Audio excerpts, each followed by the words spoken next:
Ada yang baru kenal saya, bisa ketik di komen. Ada berapa orang yang baru kenal saya atau mungkin udah pada kenal? Udah pada kenal, teman-teman? Tak kenal maka tak sayang. Kalimat tak kenal maka tak sayang. Oke, kenal semua ya. Gak ada yang jawab nih, saya asumsikan teman-teman yang lainnya udah pada kenal ya. Oke, siap. Oke. Sip, saya asumsikan teman-teman udah kenal ya. Jadi saya nggak perlu introduce untuk perkenalan. Oke, topik kita siang ini ya kita akan ngebahas satu topik yang mungkin jadi topik yang lumayan seru sih ya. Oke, saya coba tampilkan dulu presentasi saya. Semoga aja kelihatan.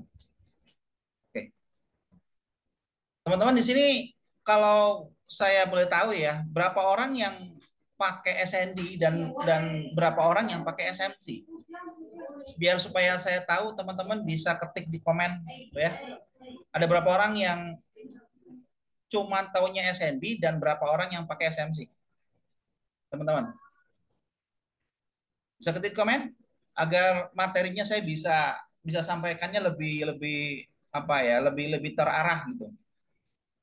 Oke, Om Farid pakai SND. Oke, SMC digabung SND. Oke, ada tiga orang. Teman-teman yang lain mungkin ada yang sudah punya pengalaman di ICT barangkali atau mungkin di SMC. SMC untuk cari stock market. SND, SMC. Oke, jadi oke, saya asumsikan di sini beberapa di antara teman-teman yang baru belajar SMC ya. Jadi sebenarnya sebelumnya udah belajar SND dan penasaran mau pakai SMC. Nah, berbicara tentang SND dan berbicara tentang SMC, ini satu strategi yang seperti kayak apa ya? Kalau saya bilang kayak saudara kembar. Jadi kalau buat teman-teman yang sekarang udah pakai SMC, ada yang pakai ICT, terus cuma pakai SND doang, jangan saling tonjok-tonjokan ya. Kita saudaraan karena memang tekniknya itu adalah teknik price action. Ya, itu adalah teknik price action. Nah, mungkin banyak di antara teman-teman yang belum kenal SMC pasti bingung, Pak, bedanya apa sih SND sama SMC?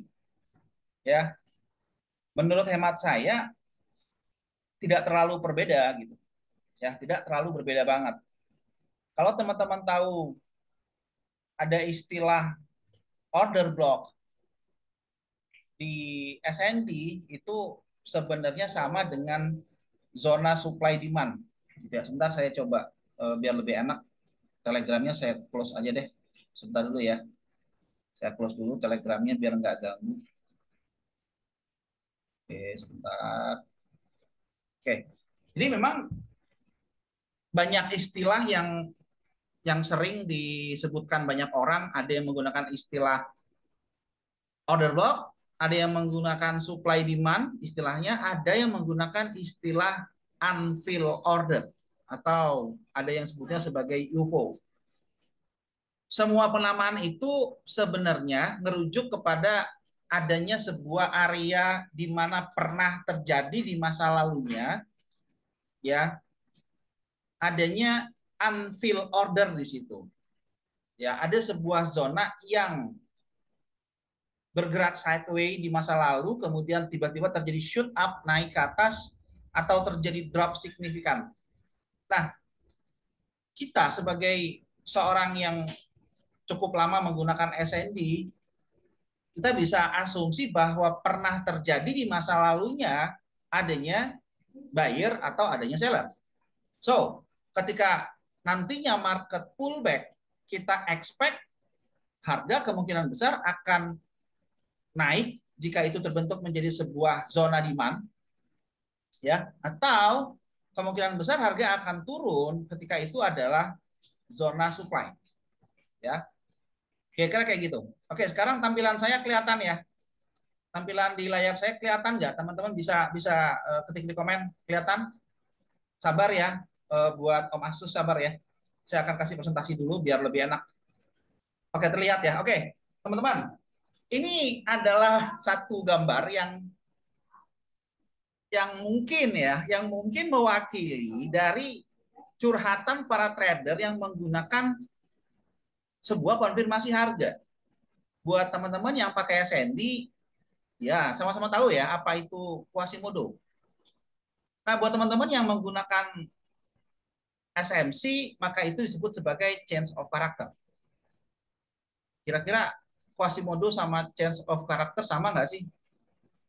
Dari pengalaman saya, change of character dan Quasimodo nggak ada bedanya. Ya, yang mungkin membedakan adalah di posisi di mana kita nungguin harganya.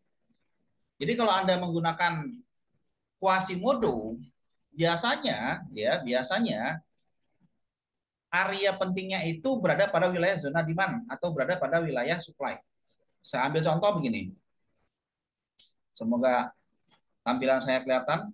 Oke, saya ambil contoh gini. Ini kalau kita bicara versi SND, ya. Kalau Anda pengguna SND, maka kita akan bahas versi SND dulu.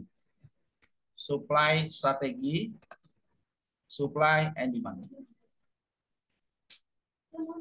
Oke, strategi supply demand, maka rule-nya, rule bakunya adalah buy di demand, sell di supply. Oke, katakanlah misalkan Anda melihat ini sebagai sebuah zone misalkan. Gitu ya. Ini adalah sebuah area zone. Kita asumsi ini adalah sebagai area demand. Kenapa disebut sebagai area demand? Karena pernah terjadi di masa lalunya market sideways di sini dan tiba-tiba terjadi shoot up naik ke atas. Oke, ini yang kita sebut sebagai apa namanya teman-teman? Imbalance ya. Imbalance. Saya singkat jadi IMB. Oke, kemudian kita sebut sebagai area demand zone. Pernah terjadi sideways, bergerak sideways, lalu tiba-tiba terjadi shoot up naik ke atas. Nah, ketika ini terjadi rally ke atas, maka kita ekspektasi buyer lebih dominan dibandingkan seller. Maka ketika ini sudah terjadi naik, kita asumsi adanya unfilled order. Zona yang belum terfill. Ya. Bagaimana kita tahu bahwa ini adalah buyer yang dominan? Ya jelas kita tahu buyer dominan di wilayah ini karena pernah ada salah satu pihak yang lebih mendominasi. Ya, berarti kalau dia naik ke atas, ini ditandai dengan volume candle yang cukup besar. Ya, ini kita sebut sebagai area demand zone. Unfilled order, demand-nya belum diambil, transaksinya atau jumlah transaksi sini masih dalam keadaan belum terfill. Maka next ketika market nanti pullback, kita expect nanti market pullback, maka kita bisa expect harga untuk lanjut rally kembali. Ya. Apakah ketika market sudah rally lantas kita melakukan posisi buy di area ini gitu ya? Nah, kita tidak melakukan cara semacam itu karena kebanyakan yang menggunakan SND pasti akan melakukan entry on pullback. Oke, pertanyaannya, ketika harga turun menuju ke area demand ini, maka ada dua hal yang mungkin akan dilakukan oleh banyak trader. Ya, pendekatannya ada dua nih. Ada yang menggunakan pending order. Oke. Ini materi beberapa hari yang lalu ya. Saya lupa hari Jumat malam Sabtu. Saya sempat adain free webinar waktu itu saya jelasin tentang strategi set and forget. Set and forget. Jadi Anda bisa melakukan buy limit. Ya, nah kalau Anda menggunakan buy limit berarti ini adalah kategorinya disebut sebagai task trade entry. Itu. Ini kalau versi yang pertama. Gitu ya.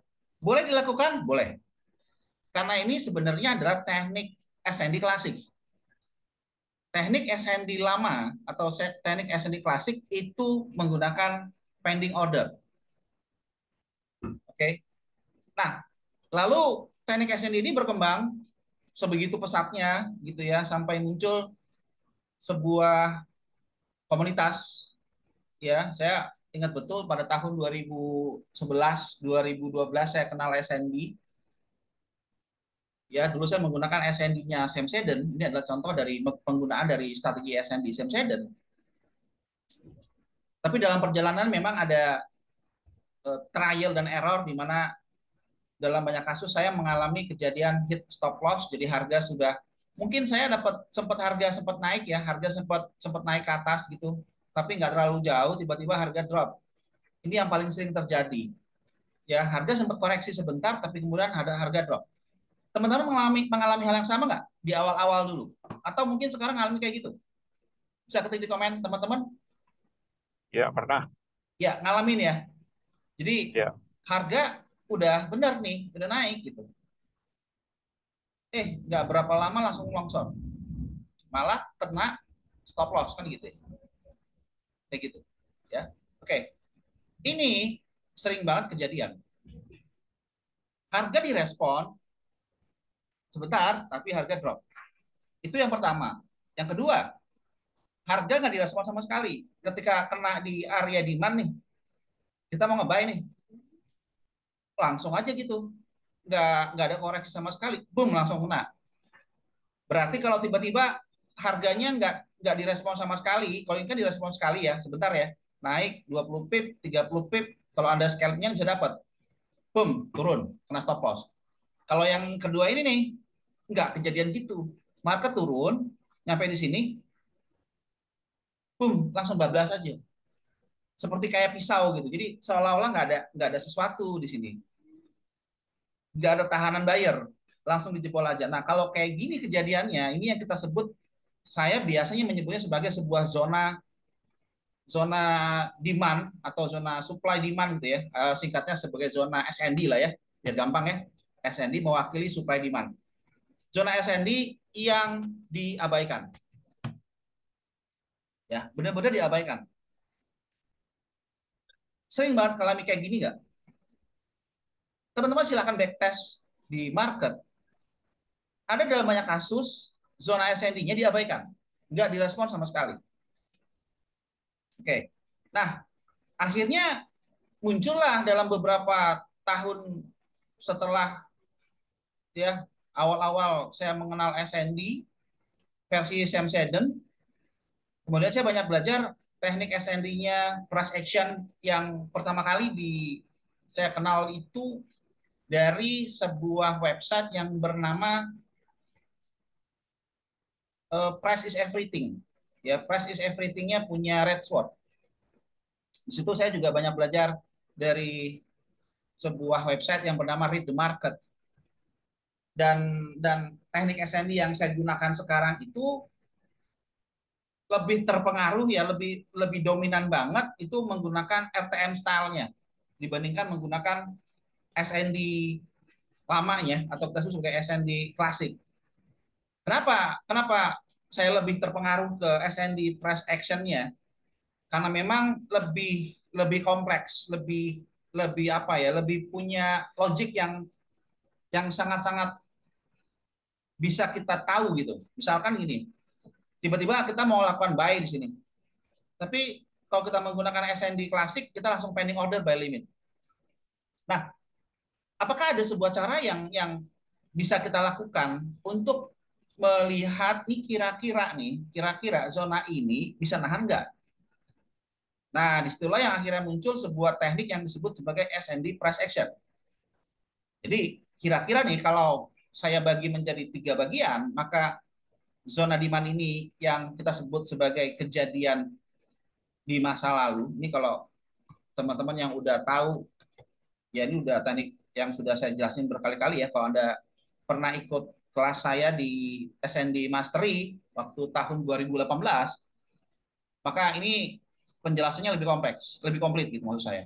Oke, kemudian pada saat market datang nih ke wilayah zona ini, ya ke wilayah area Demand-nya ini adalah proses kedatangan harga. Kedatangan harga ya. Jadi saya gampangkan, dia nggak perlu pakai bahasa yang aneh-aneh ya. Proses datang harga. Oke, kalau Anda menggunakan SND klasiknya Sam dan Anda nggak akan pernah belajar itu. Itulah kenapa saya lebih banyak terpengaruh dengan SND price action ya, karena saya tahu logiknya sampai sejauh mana kira-kira kalau misalkan saya mau nge-buy di area demand, ada tahanan nggak dekat-dekat dari area entry saya. Nah, kalau misalkan ada area dekat-dekat entry saya itu ada base yang dekat, mungkin saya akan mempertimbangkan untuk tidak melakukan TP di sini. Mungkin saya akan TP di sini, barangkali. Nah, gitu ya. Nah, itu kalau kita mau lebih sedikit lebih advance. Nah, kemudian yang ini pada saat market datang di wilayah ini kita menggunakan sebuah reaksi harga. Ya, ini reaksi harga. Oke, ini menggunakan sebuah reaksi harga. Jadi teman-teman, kita ketemu bahwa puzzle yang komplit, kalau Anda menggunakan teknik SND berarti kita menggunakan kejadian masa lalu. Masa lalu dalam arti bisa kejadian 1 jam yang lalu, 4 jam yang lalu, 1 minggu yang lalu, atau 1 bulan yang lalu. Intinya pernah ada di masa lalunya terjadi pergerakan yang signifikan, baik dia bullish atau bearish. Ya, itu yang kita sebut sebagai area kejadian di masa lalu. Inilah yang menjadi referensi buat kita bahwa kita asumsi bahwa masih ada transaksi yang tertinggal ketika terjadi pergerakan masif baik bullish atau bearish. Oke, kira-kira begitu gambarannya. Oke, next. Kemudian pada saat market datang,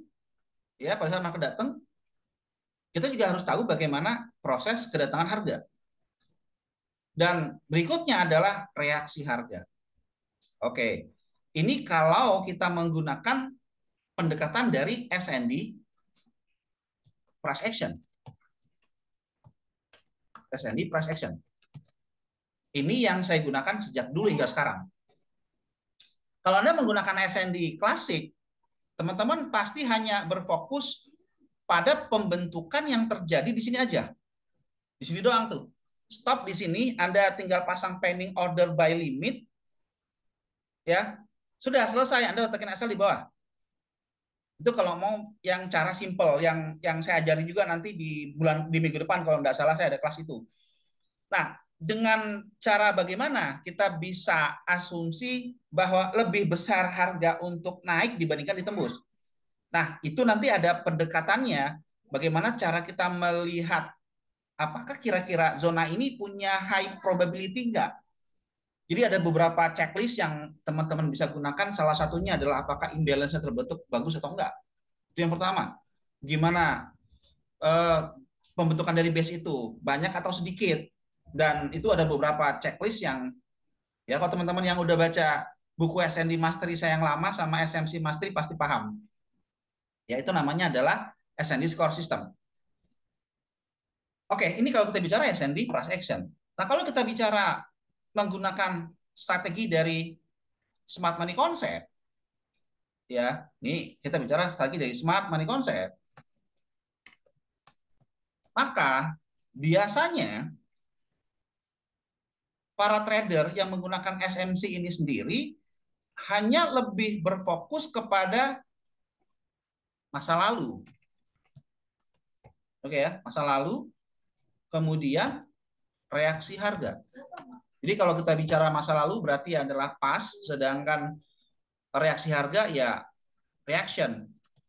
Oke ya, sedangkan ini adalah kalau Anda menggunakan istilah di SMC, kejadian di masa lalu itu ada yang menyebut sebagai POI. Apa POI? POI itu adalah point of interest. Nah, jadi kenapa harus menggunakan istilah point of interest? Gini, dalam banyak kasus kadang-kadang gini, kalau Anda udah biasa pakai SND, teman-teman pasti sadari bahwa kita akan ketemu ada beberapa zona nih. Nih ada 2 zona yang berdekatan. Kayak gini nih. Ya. Kalau Anda menggunakan istilah SND klasik, ini namanya adalah istilahnya adalah zona demand-nya adalah top of top level. Top of top level. Maksudnya gini, ada beberapa base yang saling berdekatan. Biasanya, ya ini kalau kita kembalikan kepada sebuah hukum dasar ekonomi, beli di harga murah, jual di harga mahal. Maka kalau kita ketemu ada dua zone yang semacam ini, maka kita akan selalu ambil pada bagian terendahnya. Berarti at least teman-teman akan cari buy-nya di area ini. Sini ya. Ya. Ini kalau kita mau langsung pending order by limit. Anda akan lebih memilih untuk di sini. Apalagi jika Anda melihat di sini ada terbentuk sebuah resisten dan ini terjadi breakout structure, ya terjadi boss, maka kemungkinan area inilah yang akan jadi area pentingnya. Nah, ini kalau kita bicara menggunakan pending order by limit. Tapi mungkin nggak sih kejadian harga nggak nyampe di sini, harga keburu nyampe di atas gitu ya, lalu harga terbang. Mungkin, mungkin. Nah, gimana caranya agar kita nggak ketinggalan momen nih? Kita nungguin kelamaan di sini. Misalnya Anda gunakan acuan time frame 4, misal kan gitu ya. Anda tunggu di H4, oh tiba-tiba begitu nyampe di sini Pak, waduh saya sering banget Pak ketemu kasus. Saya nungguin capek-capek di zona paling bawah, malah langsung terbang. Akhirnya saya nggak dapet. Tapi begitu begitu udah terbang, besoknya saya tungguin tuh bener di bawah Pak. Tapi saya kena stop loss. Pernah ngalamin kayak gitu, teman-teman? Bisa ketik di komen. Pernah ngalamin nggak?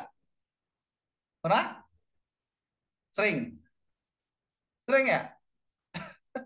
Capek-capek nungguin, dia terbang. Tapi begitu besok nungguin, kena stop loss. Ya kan? Nah, gimana caranya agar kita bisa tahu nih zona mana kira-kira yang bereaksi. Jadi menunggu sebuah reaksi harga. Ya, kira-kira gitu. Kita nunggu reaksi harga. Dua level ini katakanlah kita sebut sebagai demand satu gitu ya. Kita sebagai demand satu. Kemudian yang ini sebagai demand dua. Oke, berarti ada dua zona yang berdekatan kita sebut sebagai POI. Area kita ketemu ada dua zona, ya dua zona inilah area pengamatan kita. Jadi gampangnya ya, point of interest ini ya kira-kira adalah area pengamatan. Dulu sebelum saya kenal SMC, saya cuman tandain doang nih demand 1, demand 2. Saya nggak paham tentang istilah POI. Ya, tapi sebenarnya ada setelah saya ulik-ulik ya, ada ternyata teman-teman nggak perlu bingung kalau ketemu dua zone semacam ini. Nanti ada sebuah cara yang kita bisa lakukan lebih punya chance harga akan direspon di demand 1 atau demand 2. Nanti kita tinggal pilih cuma satu doang. Jadi ada sebuah trik yang Anda bisa tahu bahwa oke, area POI saya itu cuma di demand 1. Demand 2-nya enggak gitu. Ya, sehingga teman-teman bisa lebih lebih lebih cepat gitu untuk ngambil keputusan, oke saya akan nungguin di sini gitu. Dan Anda gugurkan demand-demand yang lain. Ini kalau kita bicara mau rule entry-nya mau buy ya. Sampai sini cukup jelas nggak sih teman-teman? Bisa ketik di komen. Cukup clear? Cukup jelas? Cukup jelas ya? Oke, clear? Siap, siap. Teman-teman kasih tahu saya ya, kalau saya kecepatan, please kasih tahu saya. Ya, please kasih tahu saya. Aman ya? Lanjut, lanjut, lanjut, lanjut. Oke, ini teknik yang sebuah konsep basic yang mungkin banyak orang yang males gitu, males untuk belajar hal yang semacam ini, teoritis kayak gini gitu. Langsung aja, Pak, nggak usah lama-lama Pak, langsung aja lihat di chat, langsung trade aja Pak. Nah, ada yang begitu, ya, ada yang begitu. Apakah salah? Enggak salah juga sih, tergantung masing-masing orang aja. Tapi biasanya nih, yang basic itu advance. Kalau teman-teman terlalu ribet banget dengan kombinasi A, B, C, D, dan segala macam, semakin rumit, semakin sulit bisa profit. Biasanya kayak gitu. Justru yang basic-basic model begini nih yang kalau teman-teman bisa dalamin dengan matang banget, justru akan sangat powerful banget gitu. Ya, oke. Jadi kira-kira gambarnya kayak gitu. Nah, kalau kita bicara tentang SMC, maka itu lebih berfokus kepada kejadian yang terjadi pada masa lalu, berarti adalah mereka nungguin nih, di zona mana akan nungguin, dan next berikutnya ngapain? Ya, sebelum melakukan eksekusi, maka dia akan tunggu reaksi harga. Nih, reaksi harga. Nah, terus yang proses kedatangan harga perlu dipelajarin nggak? Oke, proses kedatangan harga, setahu saya nih, kalau Anda menggunakan SMC tidak terlalu dipikirkan, tidak terlalu diperdulikan, ya, pada saat proses kedatangan harga. Tapi mungkin apakah itu sama dengan contoh terjadinya sebuah contoh misalkan begini. Ini saya klikkan dulu ya. Gak usah perlu saya clear deh. Contoh gini, misalkan saya nggak tahu ini padanannya seperti apa. Jadi mungkin kalau Anda tahu konsepnya SMC itu kadang-kadang gini market mengkerucut kayak gini ya, membuat sebuah ini kan kalau kita bicara ini adalah berarti X gitu ya. Oke, ini pada saat market terbentuk di situ, oke ya.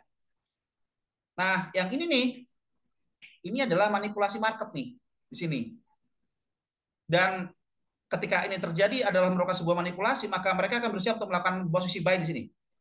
Jadi asumsi bahwa ini adalah area liquidity. Ya, apakah sama dengan proses kedatangan harga di S&D price action? Beda, beda konsep.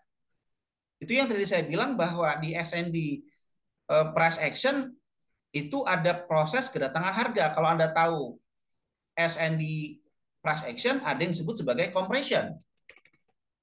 Sini mungkin ada yang tahu ya. Jadi proses kedatangan harga ke sini itu tercipta membuat sebuah compression. Nah, di SMC itu tidak ada yang semacam itu, tapi lebih kepada terbentuknya imbalance. Ini kan sebenarnya imbalance ya. Ini kan imbalance nih. Ini kan lag. Kalau kita bicara lag dari sebuah impulsif, berarti ini adalah lag-nya nih. Lag-nya si lag A, ini adalah lag impulsif. Kemudian kita nanti expect ini menjadi correction. Ya, impulsif, impulsif move, correction move.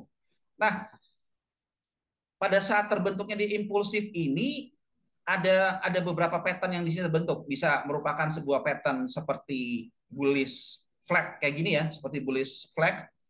Ada yang ada yang juga polanya beda-beda, teman-teman. Kalau Anda nanti lihat di beberapa literatur ya, ada yang menggunakan equal low. Kayak gini nih, ada equal low, equal high. Formasinya beda, bisa bentuknya triangle semacam ini, bisa bentuknya semacam ini. Jadi market tekan spike ke bawah, ini membuat sideways, kemudian akhirnya rally ke atas. Jadi asumsi bahwa pada saat terjadi lag di impulsif ini nih, ada pattern yang terbentuk. Tapi sekali lagi ini bukan proses kedatangan harga ya. Kalau kita bicara SND-nya price action, justru kedatangan harga itu yang di sini. Nih, yang di sini nih. Ini kedatangan harga, ini SND price action. Sedangkan SMC lebih kepada yang ini, impulsifnya. Impulsifnya bentuknya macam-macam. Bisa equal high, equal low di sini, berarti expect di area ini. Ya, tapi saya nggak tahu nama padanannya apa di SMC itu apa. Ya, tapi berbeda dengan SND price action. Ya, oke, kira-kira begitu teman-teman. Ada yang mau ditanya sebelum kita mulai? Ini baru perkenalan doang ya. Kira-kira seru nggak sih materinya teman-teman? Bisa ketik di komen. Seru nggak? Ini baru intro doang tadi. Seru nggak teman-teman materinya? Seru ya. Oke, teman-teman yang udah pakai SND pasti ngerti ya kemana arahnya nih. Karena kalau teman-teman cuman saya kasih tahu doang nih sekarang eh horor materinya bikin pusing ya. Kalau misalkan saya cuma ajarin cara marking zone segala macam, nggak asik gitu loh. Itu basic banget gitu. Teman-teman bisa bisa dapetin semuanya itu di YouTube banyak banget. Gimana cara marking zone segala macam. Aduh, udahlah yang kayak gitu terlalu gampang banget gitu loh. Justru kita pengen cari studi kasus dari beberapa kejadian zona supply demand yang ditembus. Teman-teman, saya pengen tanya nih ke teman-teman. Lebih mending saya ngejelasin tentang cara marking atau saya ngejelasin studi kasus. Oh, kenapa zona supply demand ini ditembus, kenapa ini gagal, dan kenapa terjadi ini direspon oleh market. Studi kasus. Kira-kira Anda akan pilih yang mana? Studi kasus. Studi kasus ya? Setuju ya? Anda pasti akan pilih studi kasus. Kenapa? Kenapa teman-teman? Karena dengan kita belajar studi kasus di masa lalu, at least teman-teman nggak ngerasain kejedot-jedot duluan gitu. Bener nggak? Iya kan? Orang udah pernah ngalamin apa ya, ngalamin jatuh bangun, teman-teman nggak perlu ngerasain itu. Jadi kayak ngedapetin shortcutnya lah, ya, ngedapetin shortcutnya. Dua-duanya, Oh, yes. mau tanya Om. Kenapa? Ya, silakan. Tadi yang dijelasin tadi yang mengenai SND apa dan satunya MC. MC ya yang di belakang Oke, itu. oke, Itu bisa nggak misalnya dengan alat bantu Vibo itu? oke. Gini, Fibo, Fibo itu tergantung dulu ya. Mau Fibo apa? Mau Fibo expansion atau Fibonacci retracement, Om? Ada banyak.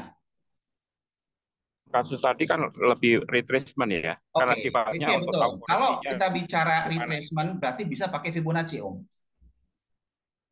Gitu. Nanti di SMC, di Minimal SMC minim. sebenarnya ada istilah premium discount array, nggak ada. Kalau di Oh, ICT ada istilah premium discount array, Om. Jadi gini, oke. kalau konsep ekonomi itu kan beli di harga murah, jual di harga mahal ya, betul ya? Gitu ya. Kita kan nggak pingin nih beli di harga tinggi. Siapa yang mau? Misalkan Om ngelihat ada dua toko, satu ngejual sepatu Adidas dengan merek yang sama ya, A dan B. Sepatu Adidas di toko A harganya 400.000, speknya sama persis. Di toko B harganya 250.000. Oh, makan pilih yang mana? Toko A atau B? B dong, betul ya? Ya, agak hilang suaranya. Sorry, saya lagi jalan, masalahnya agak hilang tadi. Iya, pasti akan pilih B dong, ya kan? Pasti akan pilih B. Kenapa? Karena B harganya lebih murah dengan spek yang bagus sama persis, tapi dapat harga lebih murah. Nah, kenapa harus menggunakan Fibonacci? Karena kita pingin dapetin kalau kita mau ngebuy, justru belinya di harga diskon. Nah, kita bisa bisa bantu, bisa pakai alat bantu itu menggunakan Fibonacci gitu. Cukup cukup cukup clear ya, kira-kira Om ya.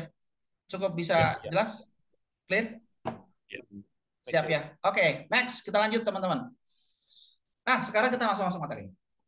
Nah, berarti teman-teman udah tahu nih apa bedanya SND klasik dengan SND price action. SND price yang membedakan sangat kentara banget adalah menggunakan sebuah konfirmasi harga. Oke, konfirmasi harga ada dua pendekatan lagi. Jadi kalau kita kiblat yang menggunakan konfirmasi harga, ada yang menggunakan konfirmasi harga berdasarkan candlestick pattern, ada yang menggunakan berdasarkan perubahan dari market structure. Tuh, ya. Jadi pendekatannya bisa kayak gitu, ya, bisa dilakukan. Bahkan dulu saat saya pertama kali belajar menggunakan SND konfirmasi harga, saya pelajarin semuanya. Di pada tahun 2011 2012 saya belajar di satu forum yang bernamanya S Gazette. Saya nggak tahu masih ada atau enggak. Karena sepertinya kayaknya nggak ada. S Gazette kayaknya udah hilang. Dulu ada, masih gratis. Akhirnya 5 tahun atau 6 tahun yang lalu saya cek itu masih ada, masih eksis websitenya. Tapi saya cek kemarin ternyata websitenya udah nggak ada lagi, udah hilang gitu, udah pamornya kayak udah tergerus ya dengan teknik yang lebih lebih advance sekarang. Apalagi muncul sekarang smart money concept kan, tambah habis lah gitu kan. Padahal menurut saya kalau Anda menggunakan candlestick pattern bagus, bagus banget gitu. Oke gitu, selama Anda tahu penempatan stop lossnya di mana gitu. Saya punya murid yang pakai tekniknya konfirmasinya pakai candlestick pattern loh. Serius pakai candlestick pattern itu dia menggunakan sebuah strategi ya konfirmasinya di time frame kecil. Jadi dia cari POI di acuan time frame besar di H4 terus dia tungguin konfirmasi candlestick pattern di time frame kecilnya. Ya. POI-nya di time frame H4, dia pakai konfirmasi di time frame M5, M1, M15. Bahkan dia bisa kombinasi menggunakan divergence. Plus dia menggunakan kalau bahasa saya itu menyebutnya sebagai konfirmasi harga based on blended candle. Nah, silakan teman-teman googling aja istilah blended candle itu kayak gimana. Tapi dia akan membandingkan dari satu time frame, misalkan M1, M15, M5, tiga-tiganya klop membuat sebuah konfirmasi, tiga-tiganya sekaligus di menit yang sama terjadi perubahan dan itu terjadi pola yang pola reversal tentunya ya. Kita ingin pola reversal. Di tiga time frame ini mengindikasikan bahwa terjadi sebuah konfirmasi menggunakan candlestick pattern tadi. Udah, begitu konfirmasi terjadi, dia sikat buy. Tas, begitu ada konfirmasi, dia langsung sikat buy. Kalau SL-nya kejauhan, dia akan pullback. Dan gilanya lagi, dia pakai SL-nya. Ini kalau teman-teman tahu juga kaget juga ya. Stop loss-nya itu cuman maksimal 15 pip. Kira-kira gila nggak? Gila nggak? 15 pip. SL-nya 15 pip, TP-nya dia bisa dapetin 3 atau 4 kali. RR-nya bagus banget. Bagus banget. SL 15 pip, TP dia 3 kali, 45 pip. It's good. Menurut saya bagus banget. Ya, sekali tembak, ngejebret gitu ya, tembak, das. Dia pakai locknya nggak tanggung-tanggung. 4 lot, spread, 15 pip aja. Tapi kalau dia loss, dia cuma kehilangan sekitar berapa ya? Sekitar 500-600 dolar. 15 pip itu senilai 500 dolar. Tapi kalau dia kena nih, tes TP3, bayangin aja. Berarti dapat berapa? 1.500 dolar. Gila nggak? Gila nggak, teman-teman? Gila nggak? XL-nya 15 pip, TP-nya 3 kalinya. Wah, ngeri sih. Ngeri sih, ngeri. Dia bahkan cerita sama saya 3 kali. 3 kali dia loss, 1 kali tembak dia bener recovery. Recovery bener, recovery. Serius. Ya, nantilah kapan-kapan kita bahas lah. Tapi kalau SL sekecil itu sih kalau saya ya, ini kalau saya karena style beda-beda tiap orangnya. Ini kalau saya pakai cara kayak gitu nggak cocok gitu loh. Saya nggak cocok. Saya nggak cocok karena saya menggunakan SND itu SL saya itu bukan bukan pada reaksi harganya stop loss saya, tapi dari mana dia reaksi harganya gitu. Tekniknya IFM Yante, yang mana nih? Yang saya kah atau yang ini murid saya kebetulan? Beliau murid saya. Murid atau ke murid saya? Om tanya. Oh, yang 15 pip. Oke, itu bukan tekniknya IFM Yante. Enggak sama sekali, Om. Enggak sama sekali. Kalau Om tahu tekniknya IFM Yante, nih asal Om tahu, tekniknya IFM Yante itu dia tuh sederhana cuma pakai DP doang loh. Ini kalau Anda tahu yang udah pakai SND price action pasti tahu maksud dari DP. Dia cuma pakai DP doang. Dan itu nggak pakai konfirmasi, langsung sikat pending order sell limit by limit. Ya, nggak pakai konfirmasi. Dia tahu di mana ada level-level pentingnya gitu. Dan itu nggak mesti follow the trend ya. Pada saat counter trend juga bisa disikat. Itu saya kurang cocok. Saya udah pernah nyoba begitu menggunakan tekniknya si Ifem Yanti nggak cocok sama saya. Nah, makanya memang cocok-cocokan ya teman-teman ya. Jadi ada satu saat orang menggunakan teknik A, B yang itu bagus banget. Terus kita pakai. Karena nggak sesuai dengan karakter kita, nggak cocok. Ya akan fail sama kita gitu. Jadi sebenarnya kalau kita bicara karir sebagai seorang trader ini kan sebenarnya Anda akan pada akhirnya nih meskipun pakai teknik yang sama, saya pakai SND, teman-teman pakai SND, Anda pakai SMC juga. Pada akhirnya kita kan ketemu style sendiri. Setuju nggak teman-teman? Saya ketik komen. Setuju nggak? Setuju? Pendapat saya gitu? Betul, betul. Setuju ya? Pada akhirnya kita ketemu style masing-masing. Ada ya loh yang gabungin SND plus EMA gitu. Ada. Kemarin saya bahas tuh yang menggunakan set and forget tuh di combine menggunakan EMA. Tapi itu akan jadi problem kalau Anda nggak tahu pakai ngelihat time frame yang lebih besar, cuman analisa pakai delta F doang. Itu akan jadi masalah nantinya. Meskipun Anda pakai EMA, tapi nggak tahu higher time frame-nya seperti apa, ya akan kejedot juga meskipun follow the trend. Gitu ya. Oke, next. Wah, kita muter kemana-mana ya. Tapi it's okay. Tapi it's okay. Oke, lanjut. Tadi menggunakan candlestick pattern. Nah, ada yang menggunakan alirannya menggunakan sebuah konfirmasi harga. Makanya muncullah istilah change of character. Ada istilah Quasimodo. Nah, sekarang kita bicara terbentuknya sebuah Quasimodo. Bagaimana bagaimana terbentuknya sebuah Quasimodo? Quasimodo itu kira-kira formasinya adalah semacam ini.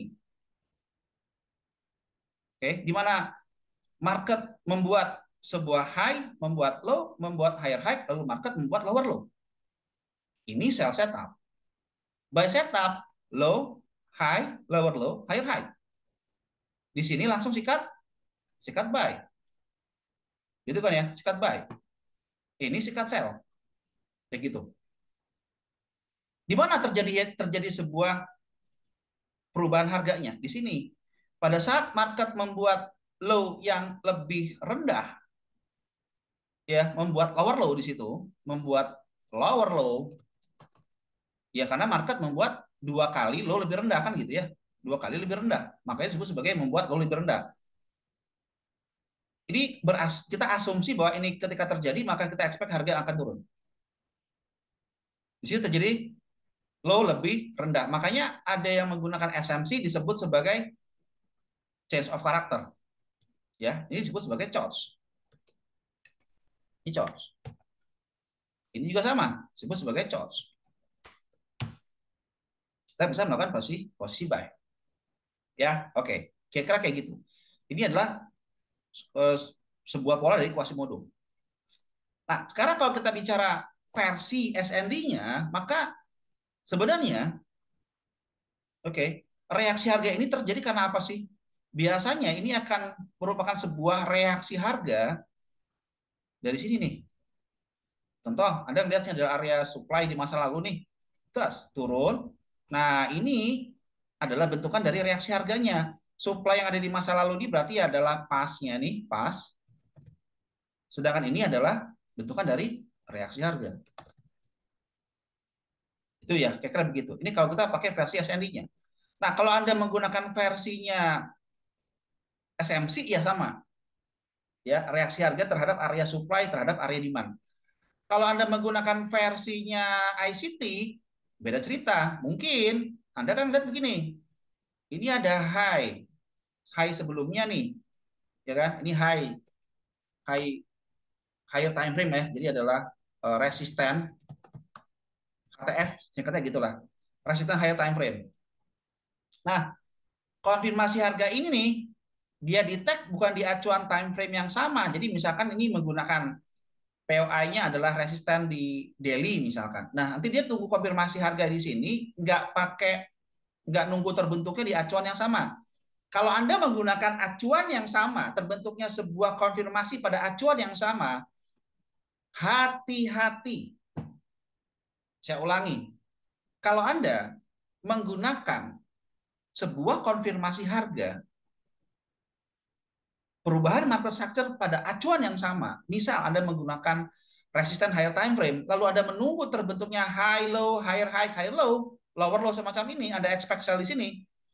Ini belum tentu market akan turun gini. Kalau dia kena di bagian bawah sesuatu level, benteng buyer apapun itu, ini akan naik lagi ke atas. Jadi sebenarnya ini adalah manipulasi market. Kalau Anda tahu SMC, berarti ini adalah apa? Inducement. Ada yang pernah tahu?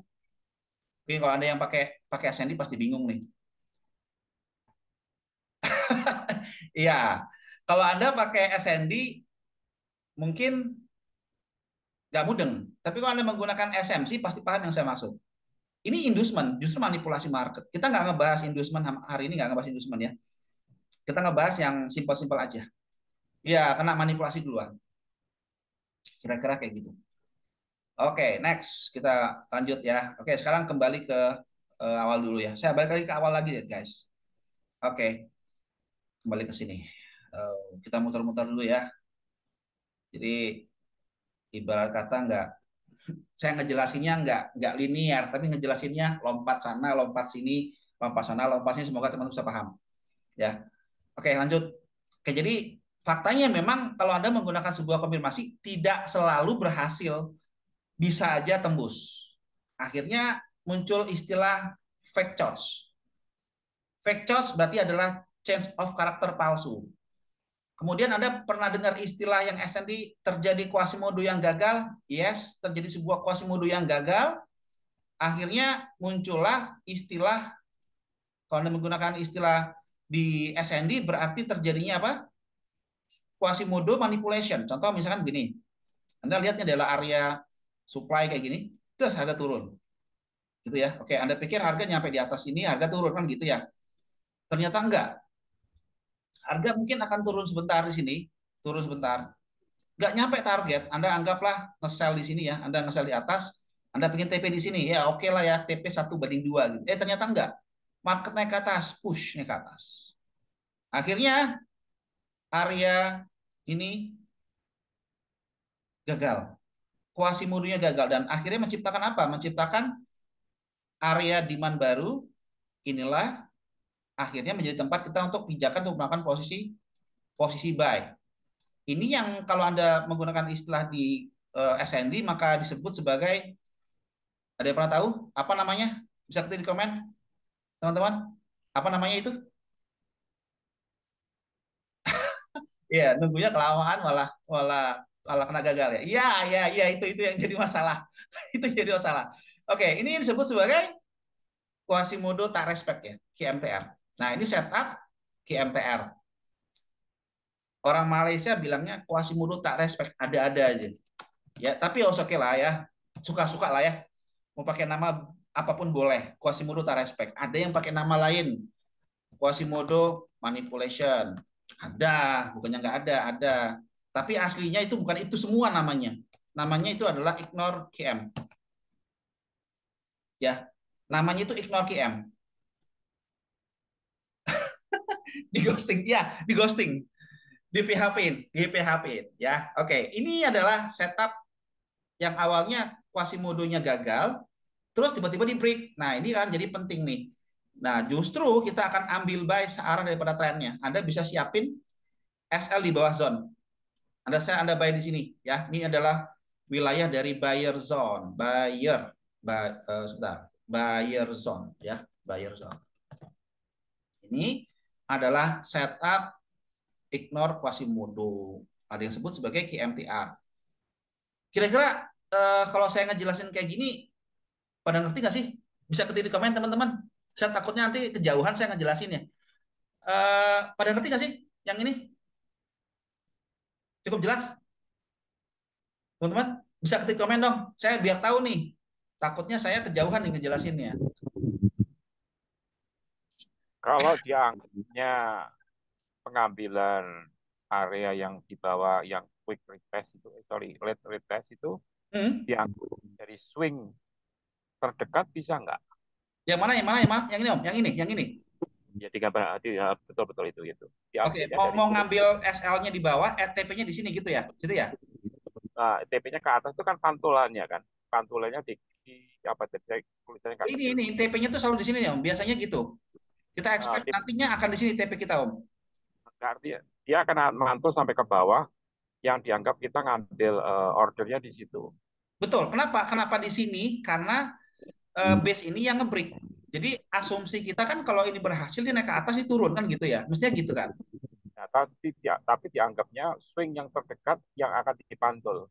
Iya, Kemudian kan karena ini di break, karena ini gagal setupnya, terus akhirnya dia naik. Ya udah, berarti kita akan ngambil yang berlawanan gitu. Gitu. di pantulan itu diambil yang swing terdekat yang dari bawah ke atas itu kan terdekat di situ tuh. Yang ini, Bisa maksudnya ya ini bukan bukan dalam enggak mesti yang terdekat loh ya. Beda, nggak? beda, beda, beda, beda maknanya. Kalau yang terdekat berarti kan benar-benar terdekat. Enggak gitu. Eh lebih tepatnya itu adalah zona mana yang dia itu membuat keputusan ngebreak gitu. Ini kalau kita bicara perilaku harga menggunakan SNI price action, maknanya luas banget tuh. Oke, oke, oke. Tergantung zona mana yang Ya, ngebreak level itu gitu. Kita asumsikan itu akan reject, akan turun. Tapi karena somehow ada sesuatu nih, dia kena kena batasan di time frame besarnya gitu, akhirnya tuh gagal gitu. Nah, ini oke. dia akan terbang. Oke, kita bahas contoh ya. Ini contoh yang bagus banget. Saya ketemu setup ini di kemarin itu kalau enggak salah saya ada setupnya bagus tuh di Audi USD. Oke, kita bahas ya Audi USD. Oke. Sekarang saatnya kita lihat chart yuk. Nah, ini saatnya tadi kita ngebahas langsung chart langsung sekarang. Tadi kita teorinya ya. Oke, sekarang yuk kita ngebahas yang contoh kasus adalah Quasimodo tah respect. Oke, teman-teman bisa lihat contoh di sini. Dan teman-teman bisa perhatikan contoh yang di sini. Menurut teman-teman, ini, ini, ini, Quasimodo bukan ya? Quasimodo bukan, teman-teman. Ini, Quasimodo bukan ya? Bisa ketik di komen? Hah? Game. Betul? Setuju, teman-teman? Ayo, angkat tangan, teman-teman. Silakan jawab, benar nggak ini Quasimodo? Oke, oke, ini bilang Quasimodo ya. Oke, Bisa. oke, ada pendapat lain? Quasimodo enggak?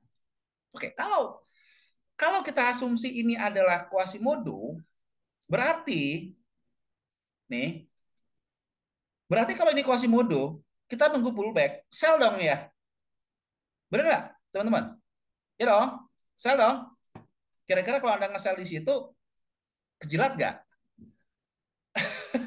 Kejilat nggak? Pernah ngalamin Nah, kayak gini nggak sih? Ayo ketik di komen. Kita ngebahas ini nih. SL itu. SL kan ya. Nunggunya lama nggak itu? Pakai time 4 tuh. Lama nggak ya? Udah nunggunya capek-capek, nungguin lama-lama. Wah, setupnya keren. Udah begitu nungguin full margin pula. Ah, kapan lagi nih ya kan? Setupnya cakep banget, full margin. Habis MC. Pernah ngalamin nggak? Teman-teman pernah ngalamin nggak kejadian kayak gini? Nah, oke, pernah ya? Oke, sekarang kita lihat yuk. Bagaimana sebuah Quasimodo yang gagal itu kita bisa sebenarnya kita bisa recovery loh.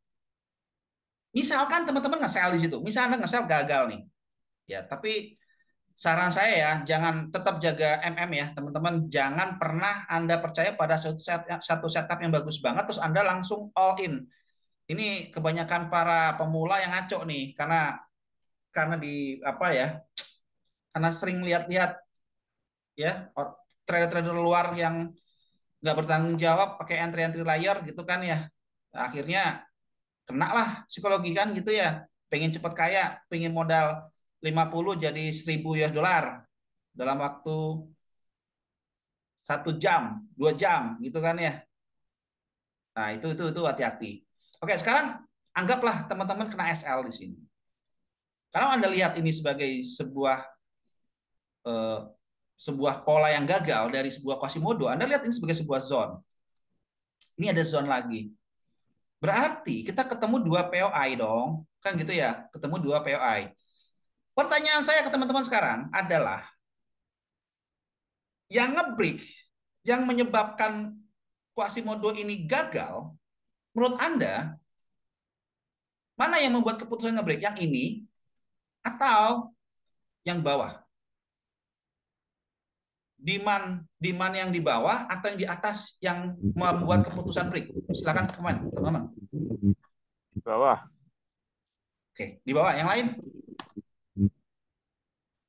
Yang lain? Sudah ada bis gitu.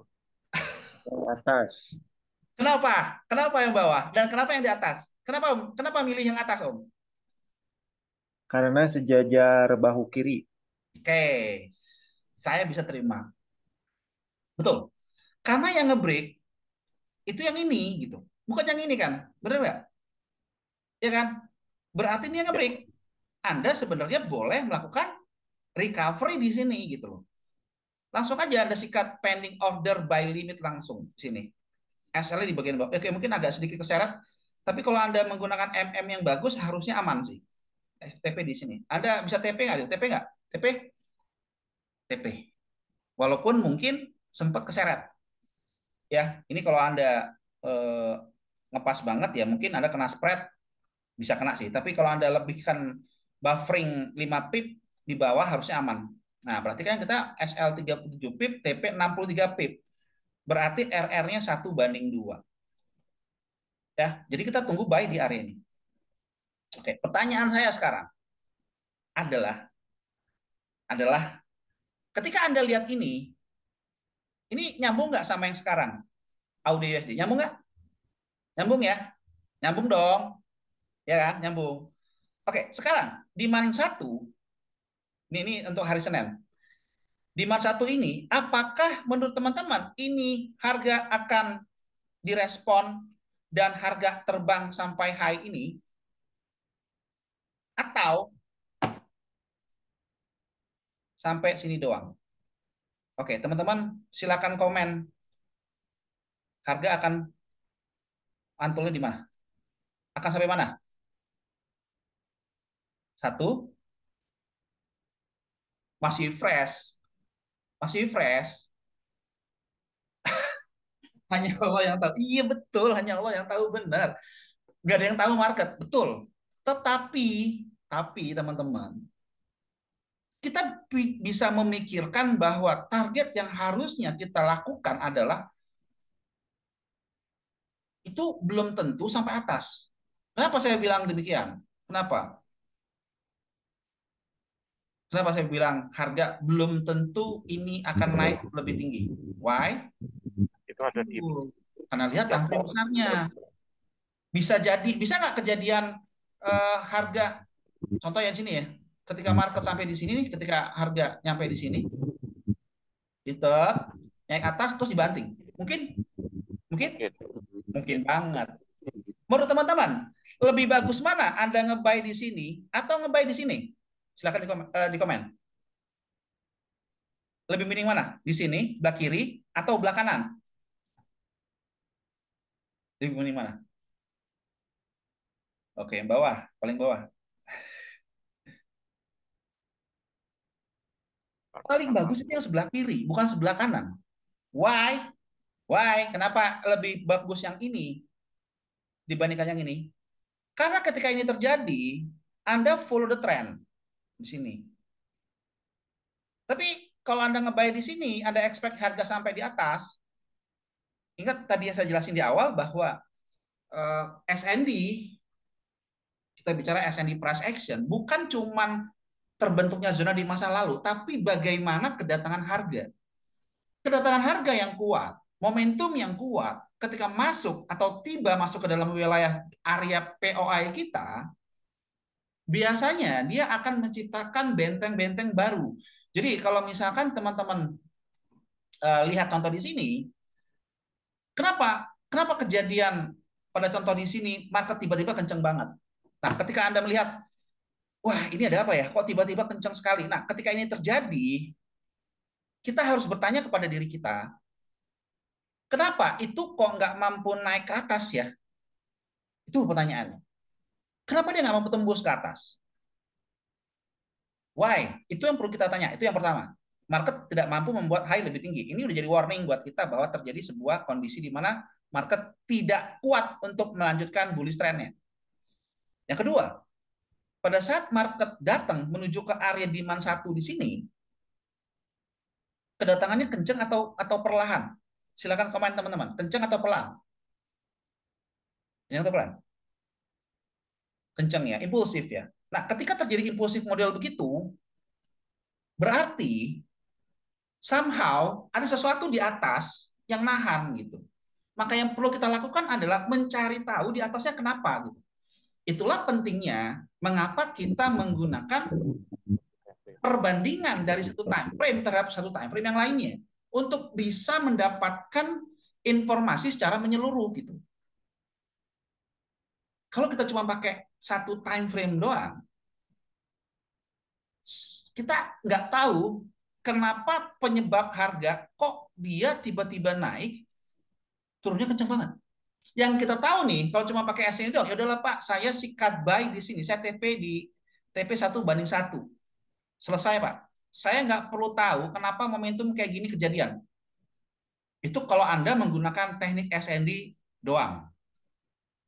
Apakah salah? Enggak, karena Anda ingin simple. Boleh, boleh.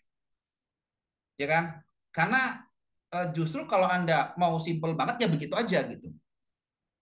Tapi saya mau ngajak teman-teman berpikir lebih lebih advance gitu. Kita tahu jalan cerita harganya gitu.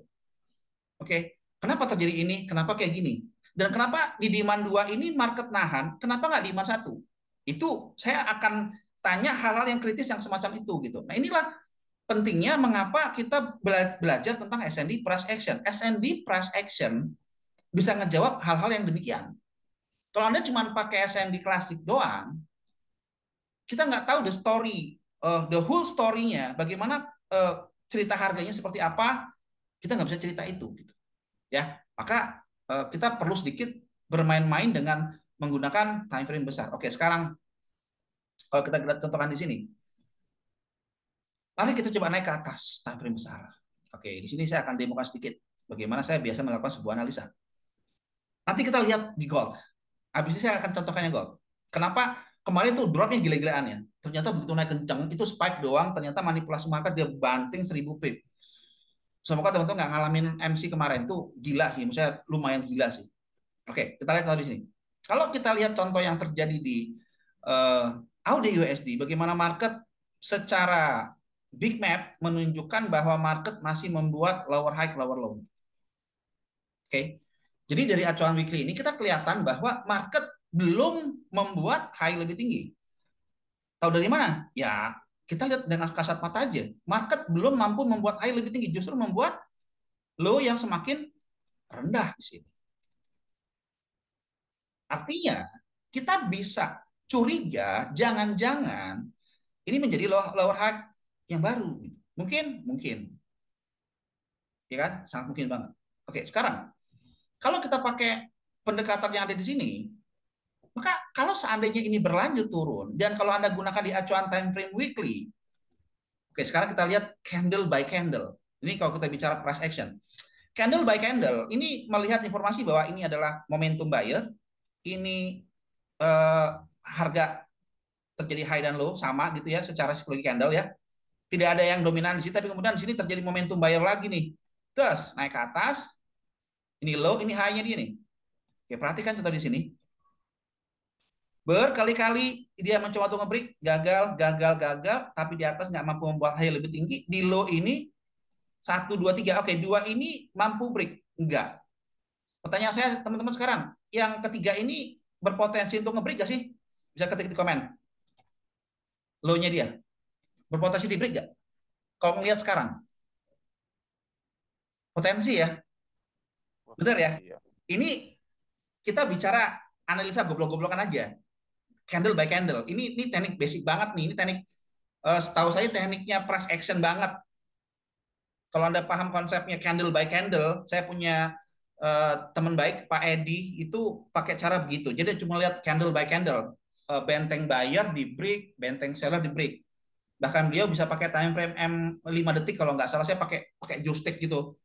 Jadi cuma pakai candle by candle doang, scalpingannya gitu modelannya. Itu nanti bisa tanya beliau lah. Nah, saya ada Pak Edi itu bisa melakukan hal semacam itu. Tapi itu bukan style saya. Style saya agak sedikit beda. Saya benar-benar SND banget. Ya SND sama SMC. Oke. Jadi kalau kita lihat contoh di sini, bagaimana market bergerak sideways kan ya? Ini sideways. Oke. So, lihat candle ini gede banget. Ada yang lebih besar dibanding ini? Ada yang lebih besar? Nggak ada. Nggak ada yang lebih besar. Kira-kira nih kalau market dia turun akan sampai sejauh mana? Lihat di sini. Ini ada wilayah buyer yang belum di fill. Kemungkinan besar wilayah inilah yang akan di fill.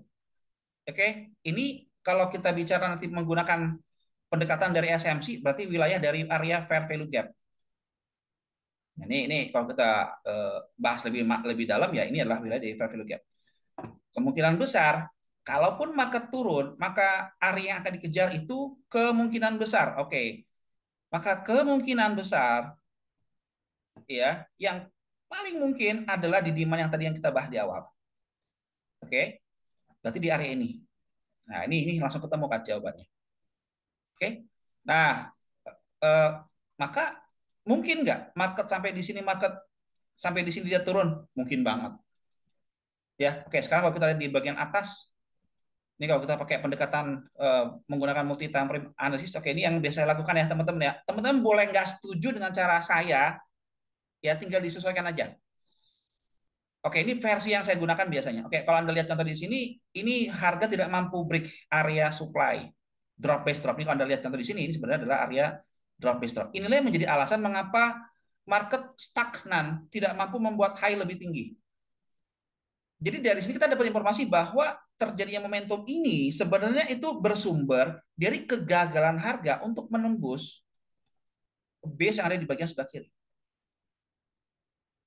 Pertanyaan saya ke teman-teman semua gini, kalau Anda menggunakan SND biasa, apakah Anda bisa bercerita dari ini ke sini ke sini ke sini? Bisa bercerita? Enggak. Anda cuma pakai EMA doang, ya kan? Oh, harga di atas EMA, sikat buy. Enggak gitu gitu. Saya mau teman-teman lebih sedikit lebih mengeksplor bahwa supply demand terjadi di mana aja. Di time frame besar juga terjadi time frame yang lebih kecil. Jadi the story-nya, ya ini saya bahas tentang the storyline ya, story harganya. Ya, the story-nya adalah yang mau saya ceritakan teman adalah modelnya begitu. Jadi kita kalau kita bicara price action, ya kita ngebicarain semuanya. Oh, harga nggak mampu nahan dari mana? Oh, kita lihat di masa lalu. Oke, di masa lalunya ada apa? Oke, dia kena origin base di sini, nggak mampu break. Berarti ada somehow terjadi manipulasi market. Oke, kalau kita bicara menggunakan strategi SMC, Anda lihat sebagai high-nya, atau ICT, maka Anda lihat sebagai high-nya. Berarti ini bertindak sebagai apa? Sebagai out high-nya. Orang yang menggunakan ICT mungkin akan melihat bahwa ini adalah out high. Ya, ini out high. Ya kan, ini out high. Sehingga mereka punya alasan untuk cari wilayah untuk entry sell di area ini. Boleh? Boleh. Jadi mungkin akan ambil sell-nya itu pas di time frame kecilnya. Mungkin kalau Anda gunakan ini acuan time frame 4, Anda turun ke time frame M5, itu yang style yang digunakan oleh siapa? Michael J. Huddleston. Setahu saya adalah dia menggunakan cara semacam itu. Jadi dia akan zoom ke bawah di time frame M1.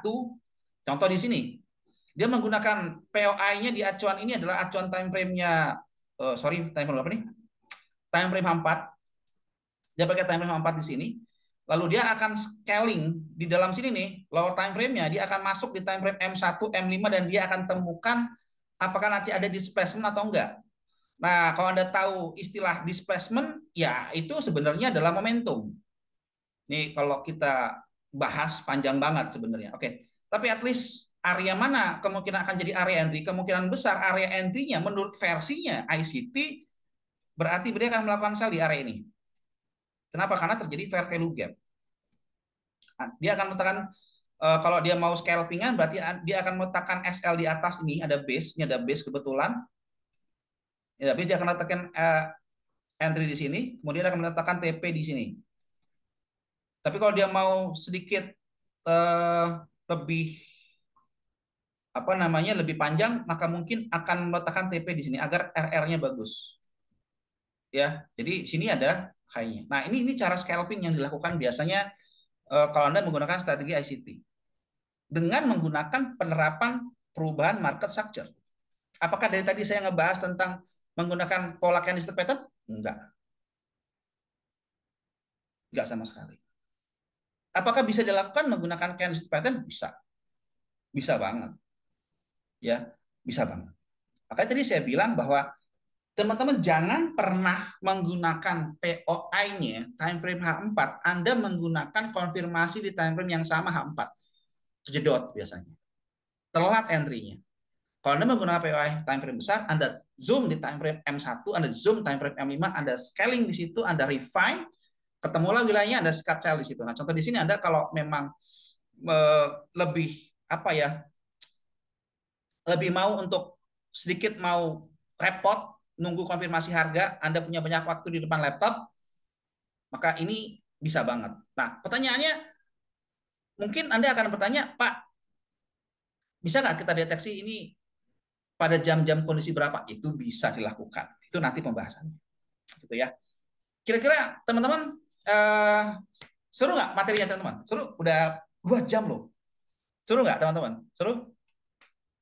Bisa ketik di komen? Oke.